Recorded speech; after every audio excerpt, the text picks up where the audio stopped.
भारत का संविधान freedom of religion देता है, फ्रीडम ऑफ कन्वर्जन नहीं। फ्रीडम ऑफ स्पीच देता है, फ्रीडम ऑफ हेट स्पीच नहीं। ये फ्रीडम ऑफ रिलीजन की आड़ में जो फ्रीडम ऑफ कन्वर्जन चल रहा है, जो झूठ बोल के, धोखा दे के, लालच दे के धर्मांतरण कराया जा रहा है, ये हमारी राष्ट्र की सुरक्षा के लिए खतरा है, ये हमारी देश की एकता अखंडता के लिए खतरा है, ये अपने आप में इनडायरेक्ट वॉर है, वेजिंग वॉर है, ये ऑर्गेनाइज क्राइम है और ये सबसे बड़ा देशद्रोह है। और ये पूरे देश में हो रहा है। भारत के हर जिले में 2 से 3 छांगुर जलालुद्दीन बैठे हुए हैं। अभी गोंडा वाला मामला चला, बहराइच वाला मामला चला, लखनऊ का मामला आया, उसके बाद अभी आगरा से पकड़े गए। और आगरा में जो धर्मांतरण कराने वाले बैठे हुए हैं, इनका संबंध तो विदेशी आतंकवादी संगठनों से भी है, PFI से भी है, ISIS से भी है। इसलिए मैं कहता हूँ, समस्या अगर राष्ट्रीय हो तो कानून संसद में बनना चाहिए। समस्या अगर किसी एक राज्य की हो तो कानून विधानसभा में बनना चाहिए। चूंकि धर्मांतरण पूरे देश में हो रहा है, गुजरात में भी हो रहा है, बंगाल में भी हो रहा है, केरल में भी हो रहा है, कर्नाटक में भी हो रहा है। धर्मांतरण उत्तर प्रदेश में भी हो रहा है, बिहार में भी हो रहा है, झारखंड में भी हो रहा है, राजस्थान में भी हो रहा है, महाराष्ट्र में भी हो रहा है, मध्य प्रदेश में भी हो रहा है, छत्तीसगढ़ में भी हो रहा है। धर्मांतरण पूरे देश में हो रहा है, इसलिए कानून संसद में बनना चाहिए और अलग से कानून बनाने की ज़रूरत नहीं है। ये जो BNS बना हुआ है, भारतीय न्याय संहिता जो बनी हुई है, इसी में एक नया चैप्टर जोड़ देना चाहिए, ऑफेंस रिलेटिंग टू कन्वर्जन।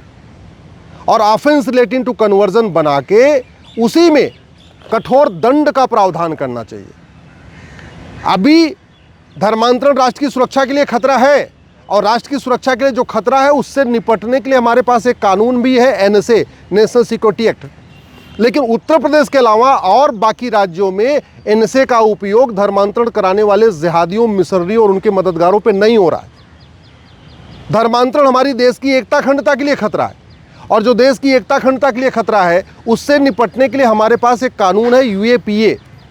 लेकिन उत्तर प्रदेश के अलावा किसी भी राज्य में धर्मांतरण कराने वाले जिहादियों, मिशनरियों और उनके मददगारों पे UAPA नहीं लगाया जा रहा। धर्मांतरण अपने आप में इनडायरेक्ट वॉर है, वेजिंग वॉर है। मुगल भी यहाँ धर्मांतरण कराने आए थे, अंग्रेज़ भी यहाँ धर्मांतरण कराने आए थे और मुगल चले गए, अंग्रेज़ चले गए, इसके बावजूद धर्मांतरण हो रहा है। और ऐसा नहीं किसी एक ज़िले में हो रहा है, 2 ज़िले में हो रहा है, हर ज़िले में 2 से 3 छांगुर जलालुद्दीन बैठे हुए। पंजाब में भी धर्मांतरण हो रहा है, मणिपुर, मिज़ोरम, मेघालय में भी धर्मांतरण हो रहा है, अरुणाचल में भी धर्मांतरण हो रहा है, लेह लद्दाख में भी धर्मांतरण हो रहा है। इसलिए मैं कहता हूँ, धर्मांतरण कराने वाले जिहादियों और मिशनरियों के खिलाफ वेजिंग वॉर की धारा लगानी चाहिए। वेजिंग वॉर की धारा आज तक लगी नहीं। अगर धर्मांतरण कराने वालों पे वेजिंग वॉर फिट नहीं है तो फिर ये धारा रखना ही बेकार है, किसी काम की नहीं है। धर्मांतरण एक ऑर्गेनाइज क्राइम है, कोई एक व्यक्ति नहीं करता। जो अभी जलालुद्दीन पकड़ा गया है, इसका भी पूरा गैंग है, पूरा नेटवर्क है। इसके तो 5000 गुर्गे हैं जो पूरे देश में घूम घूम के लफ्ज़ करते। ऐसे ही जो आगरा वाला पूरा गैंग पकड़ा गया, उसके तो विदेशी फंडिंग हो रही है, अमेरिका से फंडिंग, कनाडा से फंडिंग, ऑस्ट्रेलिया से फंडिंग, दुबई से फंडिंग, अरब, कुवैत, बहरीन से फंडिंग हो रही है। जो अरब में पकड़ा गया उसका कनेक्शन जाकिर नाइक से भी है, ISIS से भी है, PFI से भी है। इसके बावजूद धर्मांतरण कराने वाले मिशनरियों, जिहादियों और उनके मददगारों पे ऑर्गेनाइज क्राइम की धारा लगती नहीं है। यूपी में तो गैंगस्टर एक्ट लगाते हैं, लेकिन बाकी जगह कुछ नहीं हो रहा है। धर्मांतरण से बड़ा कोई देशद्रोह नहीं है। भारत के लोग जो वसुधैव कुटुंबकम को मानते हैं, उनको विदेशी मजहब में कन्वर्ट कर देना, इससे बड़ा कोई देशद्रोह नहीं है। भारत के लोग जो सर्वमंगल मांगल्य को मानते हैं, जो सर्वे भवन्तु सुखिनः को मानते हैं, जो इक्वलिटी, जस्टिस, लिबर्टी को मानते हैं, उनको विदेशी पंथ में कन्वर्ट कर देना, इससे बड़ा कोई देशद्रोह नहीं है। इसके बावजूद धर्मांतरण कराने वाले मिशनरियों, जिहादियों और उनके मददगारों पे देशद्रोह की धारा नहीं लग रही है। इसलिए मैं सरकार से निवेदन कर रहा हूँ, तत्काल इसी संसद सत्र में धर्मांतरण के खिलाफ बिल पेश करें। ये नया जो BNS बना, इसको अमेंड करें। एक इसमें नया चैप्टर जोड़े, ऑफेंस रिलेटिंग टू कन्वर्जन, और ऑफेंस रिलेटिंग टू कन्वर्जन जोड़ के उसी में लिख दें कि धर्मांतरण कराने वालों पे NSA भी लगेगा, UAPA भी लगेगा, वेजिंग वॉर भी लगेगा, देशद्रोह भी लगेगा, गैंगस्टर एक्ट भी लगेगा। केवल कानून बनाने से भी खौफ नहीं पैदा होगा जब तक सज़ा नहीं मिलेगी, और सज़ा तब मिलेगी जब हमारे पास नार्को पॉलीग्राफ ब्रेन मैपिंग कानून होगा। ये धर्मांतरण कराने वाले जिहादी इतने पावरफुल हैं, इतने खतरनाक हैं, इनके खिलाफ कोई गवाही देने से डरता है। लब जिहाद की 99% घटनाएं सामने आ ही नहीं पा रही हैं, क्योंकि बेटियों को चिंता रहती है कि अगर हम FIR करा देंगे, हमें फिर ट्रायल कोर्ट में जाना पड़ेगा, वहाँ हमारी इज्जत तार तार हो जाएगी, वहाँ क्रॉस एग्जामिनेशन होगा, फिर वहाँ गवाहों के बयान होंगे। जो बेटी लब जिहाद से पीड़ित है वो गवाह कहाँ से लाएगी? इसलिए मैं कह रहा हूँ, धर्मांतरण कराने वाले मिशनरियों, जिहादियों, उनके मददगारों का narco polygraph brain mapping test करना ज़रूरी है। और वो तभी हो सकता है जब इसके लिए कानून हो, क्योंकि अपनी मर्जी से तो टेस्ट करवाएंगे नहीं। धर्मांतरण कराने वाले मिशनरियों, जिहादियों की नागरिकता ख़त्म करना ज़रूरी है। और वो तभी हो सकता है जब 1955 का जो सिटीजनशिप एक्ट है उसको बदला जाए। जब तक वो कानून है तब तक इनकी नागरिकता ख़त्म नहीं होगी। 100% प्रॉपर्टी जब्त करने के लिए आपको प्रावधान करना पड़ेगा, तब जाके धर्मांतरण रुकेगा। और धर्मांतरण चूँकि बहुत बड़ा धंधा बन चुका है, फ़ायदेमंद धंधा है। छांगुर जलालुद्दीन को 500 करोड़ तो FCRA के ज़रिए आया, और 500 करोड़ अंदर, भारत के अंदर से उसको हवाला के ज़रिए मिला, 1000 करोड़ मिला है। छांगुर जलालुद्दीन का नेटवर्क 600 जिलों में है। 600 जिलों में 5000 गुर्गे उसके हैं जो पूरा यही काम करते हैं, लब जिहाद करते हैं, धर्मांतरण करते हैं। इसलिए मैं कहता हूँ इस FCRA कानून को ख़त्म करना पड़ेगा। नहीं चाहिए विदेशी फंडिंग। हम साल 2 साल 4 साल विदेश, हमें बिल्कुल कोई फंडिंग की ज़रूरत नहीं है। एक बार देश सुरक्षित हो जाएगा, फिर नया कानून बन जाएगा, फिर फंडिंग आ जाएगी। क्या ज़रूरत है? ये 2010 में जो FCRA का बनाया था वो इसी काम के लिए बनाया था, जिहादियों की, मिशनरियों की, अलगाववादियों की, कट्टरपंथियों की, माओवादियों की, नक्सलियों की फंडिंग कराने के लिए बनाया था। इसलिए जब तक FCRA ख़त्म नहीं होगा तब तक विदेशी फंडिंग नहीं ख़त्म होगी। जब तक विदेशी फंडिंग नहीं ख़त्म होगी तब तक धर्मांतरण नहीं रुकेगा। धर्मांतरण की जो और फंडिंग हो रही है वो भारत के अंदर से हो रही है। ये जो ड्रग का कारोबार चल रहा है, जिसके कारण लाखों परिवार बर्बाद हो चुके हैं, इस ड्रग का जो पैसा आ रहा है वो धर्मांतरण में खर्च हो रहा है, लब जिहाद में खर्च हो रहा है।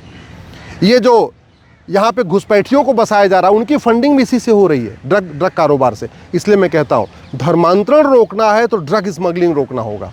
और ड्रग स्मगलिंग तभी रुकेगी जब नशा तस्करों का narco polygraph brain mapping test होगा, इनकी 100% प्रॉपर्टी जब्त होगी, इनकी नागरिकता ख़त्म होगी, और ड्रग स्मगलर को साल भर के अंदर फांसी होगी। धर्मांतरण की और जो फंडिंग होती है वो नकली दवाओं के कारोबार से होती है, और नकली दवाओं के कारोबार से लाखों लोग मर चुके हैं। और नकली दवाओं का कारोबार इसलिए चल रहा है क्योंकि 1940 का जो ड्रग एक्ट है वो महा घटिया है, महा सड़ा हुआ है। तो धर्मांतरण रोकना है तो नकली दवाओं का कारोबार रोकना होगा। नकली दवाओं का कारोबार तब रुकेगा जब 1940 का ड्रग एक्ट है उसको बदला जाएगा, और बाकायदा जो नकली दवा बना के बेचेगा ऐसे लोगों को फांसी देने के लिए कानून बनेगा।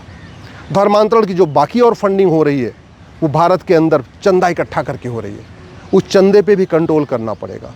धर्मांतरण की एक और जो फंडिंग हो रही है हवाला के ज़रिए हो रही है, और हवाला तभी रुकेगा जब 100 रुपये से बड़ी नोट बंद होगी। धर्मांतरण की फंडिंग काले धन से होती है, और काला धन तभी रुकेगा जब 5000 रुपये से महंगे सामान का कैश लेन देन बंद होगा। धर्मांतरण कराने वालों को बेनामी फंडिंग होती है, उनको फ्लैट दे दिया जाएगा, उनको कार दे दिया जाएगा, उनको बाइक दे दिया जाएगा, अलग अलग लोग उनके नाम से खरीद के देते हैं।